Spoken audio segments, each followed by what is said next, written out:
Bonsoir chers téléspectateurs et bienvenue sur iWatch Web TV. Pour la première fois, le Burundi accueille la 8e édition de la Biennale des Arts de l'Afrique de l'Est.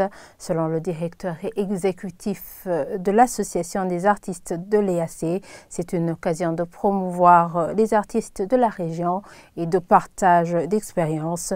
Et pour les artistes qui évoluent au Burundi, ils espèrent apprendre des autres artistes et enrichir leur art. Le reportage de Dorine Nyongeko et Eddie Hatangimana. C'est un vernissage qui a marqué l'ouverture de la 8e édition de la Biennale des Arts de l'Afrique de l'Est ce jeudi soir à l'Institut français du Burundi. Une première dans le pays. Dans leur diversité, l'étoile accrochée au mur attirait le regard des personnes sur place.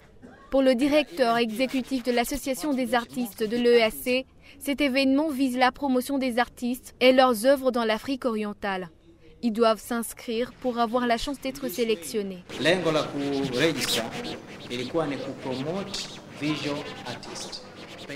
La vision de cet événement est de promouvoir les artistes, peintres, dessinateurs, sculpteurs, en bref, tous les artistes de l'Afrique de l'Est.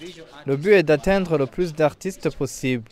Ce que nous faisons, nous annonçons l'ouverture des inscriptions pour que les artistes envoient leur inscription. Nous avons une équipe de professionnels qui se charge de la sélection des participants. Les critères de sélection ne sont pas trop exigeants pour qu'il y ait plus de participants.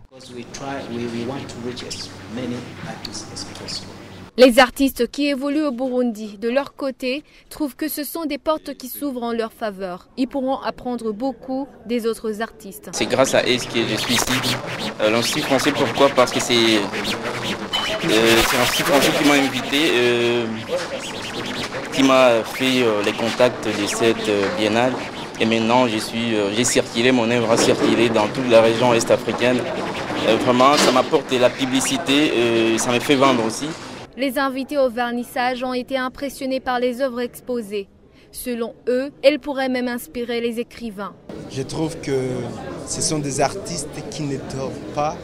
Ce sont les gens qui vraiment vivent de l'imagination. Parce que les œuvres qui sont ici, c'est au-delà de tout ce qu'on pourrait espérer. Et chaque image a une représentation particulière qu'on voudrait se mettre à raconter les histoires de tous ces tableaux et écrire même un livre et en finir. Je trouve que ce sont des œuvres qui sont assez intéressantes, surtout de par leur diversité. Et je pense qu'on gagnerait beaucoup à venir les voir et à essayer de s'en imprégner dans ce pays. Je crois que ce serait assez intéressant de voir un petit peu la diversité de ce qui est offert ici aujourd'hui. Au total, 62 artistes, dont 4 du Burundi, ont participé à cette Biennale des Arts de l'EAC qui prendra fin le 28 février 2018. Et voilà, c'est ici que s'achève ce fait du jour. Merci de nous avoir suivis et très bonne soirée à tous.